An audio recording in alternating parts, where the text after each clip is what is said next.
8 مارچ عورتوں کا عالمی دن۔ کیا عورت کو اپنے حقوق کے لیے کسی مارچ کی ضرورت ہے؟ عورت کو کسی عالمی دن کی ضرورت ہے؟ تو جناب علی،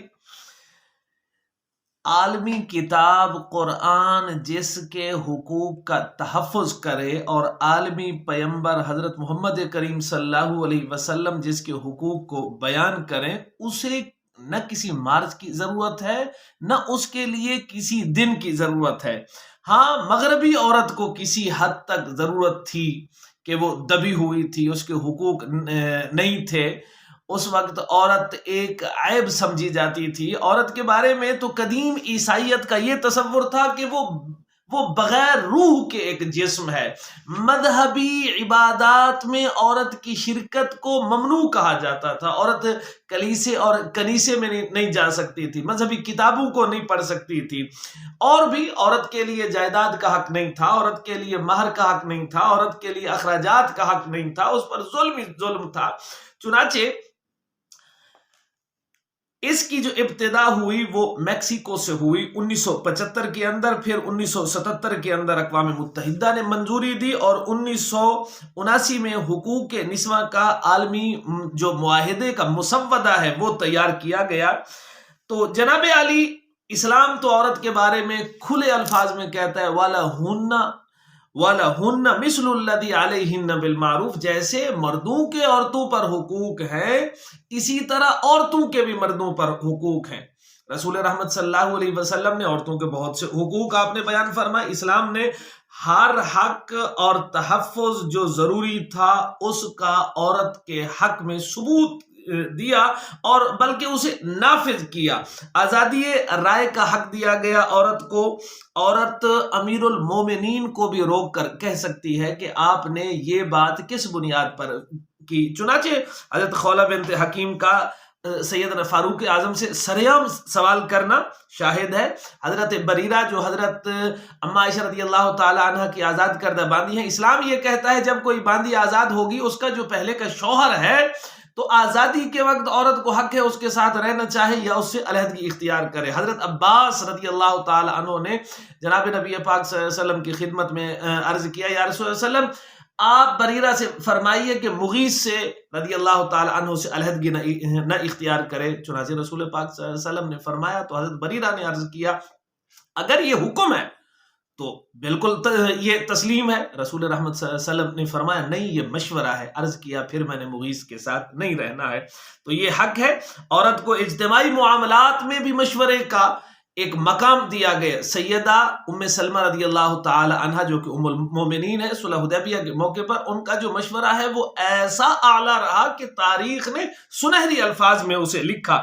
عورت کو معاشی تحفظ، جائیداد کا حق دیا گیا، عورت اپنے گھر میں کاروبار کر سکتی ہے، تعلیم، تدریس، افتاء کا حق، عورتیں فتویٰ بھی دے سکتی ہیں، عورت کی اجازت کے بغیر اس کا نکاح نہیں کیا جا سکتا۔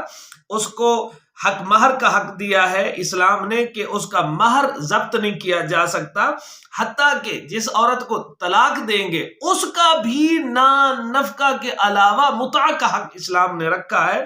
ویسے اگر عورت دودھ پلانے والی ہے اس کی جو حق رضاعت ہے وہ رکھی گئی، عزت، احترام، تعلیم، تربیت سب کچھ مردوں کے ذمہ۔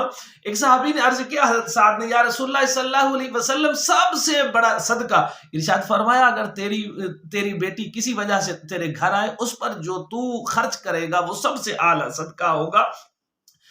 پھر عورت کو عزت کا ایسا حق دیا، یہ نہیں کہ کوئی عورت پر الزام لگاتا رہے اور وہ صفائی کا بھی اسے موقع نہ دیا جائے، جیسا کہ مغرب میں تھا یا جیسا کہ اس وقت بھی جاہل قبائل میں ہے کہ جس نے الزام لگا دیا تو بات ختم۔ نہیں، عورت پر اگر کوئی الزام لگائے اور 4 گواہ نہ پیش کر سکے تو حد قذف لگتی ہے۔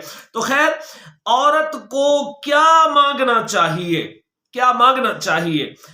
جب وہ اس مارچ میں نکلی تو عورت مانگے کہ اس کو تعلیم میں، سفر میں، اس کو اپنی ملازمت میں ہراساں نہ کیا جائے، قرآن سے شادی نہ کی جائے، اس کی جائیداد سے اس کے والدین کی جائیداد سے اسے بے دخل نہ کیا جائے، اگر اس کا شوہر فوت ہو جائے اسے دوسری جگہ شادی سے منع نہ کیا جائے، عدت کے بعد اسے شوہر کی وراثت سے محروم نہ کیا جائے، اسے جائیداد دبانے کے لیے بے نکاح نہ بٹھایا جائے، جبری شادی نہ کی جائے، تعلیم کے دروازے نہ بند کیے جائیں، اس پر الزام کی صورت میں اسلامی حدود کا اجرا کیا جائے، جہیز کی لعنت سے نجات دی جائے، بیوگان سے جو نکاح نہ کرنا یہ لوگوں میں جو یہ انہوں نے اپنا وتیرہ بنا رکھا ہے یہ غلط ہے، گھریلو اخراجات اس کے ادا کیے جائیں، شوہر پابند ہو، اسے وقت دے، محبت دے، احترام دے، متعدد شادیوں کی صورت میں انصاف کرے، مہر کی ادائیگی کی جائے، اس پر اس کی طاقت سے زیادہ بوجھ نہ ڈالا جائے، جبکہ اب کیا نعرہ لگایا جا رہا ہے کہ فری سوسائٹی چاہیے، عریانی، ناچ گانا، ہم جنس پرستی، بد تہذیبی، مادر پیدر آزادی، اب تو عورتیں کہہ رہی ہیں لو میں ٹھیک بیٹھ گئی، یہ کوئی حق لیا جا رہا ہے؟ نکاح سے آزاد ہیں ہمیں نکاح کی ضرورت نہیں، نکاح غلامی ہے، سگریٹ کی اجازت ہونی چاہیے، جس سے چاہوں رہوں، جس کے ساتھ چاہوں رہوں، جہاں پر جاؤں مجھے کوئی روکنے والا نہ ہو، یہ بھی کوئی بات ہے؟ مائی باڈی مائی چوائس، او جی اگر یہ ہماری باڈی ہے تو پھر خودکشی کیوں جرم ہے؟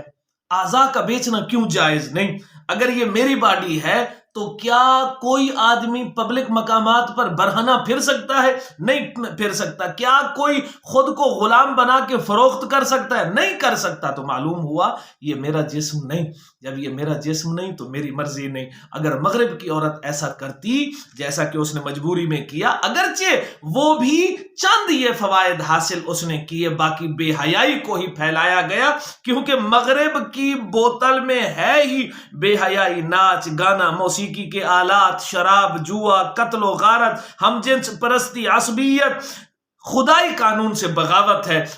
اگر انہوں نے کچھ کیا تو بات سمجھ میں آتی تھی، مسلم عورت کے لیے ایسا کرنا ہرگز جائز نہیں۔ آپ تو حضرت محمد صلی اللہ علیہ وسلم کی شریعت کو لے کر آگے چلیں، آپ یہ بات کریں کہ عورت کو گالی کیوں بنایا گیا، بچیوں کو قتل کیوں کیا گیا۔ یہ آج ہی کی بات ہے کہ ایک ظالم باپ نے اپنی بیٹیوں کو گولیوں سے بھون دیا۔ اور یہاں ایک بات اور بھی کرتا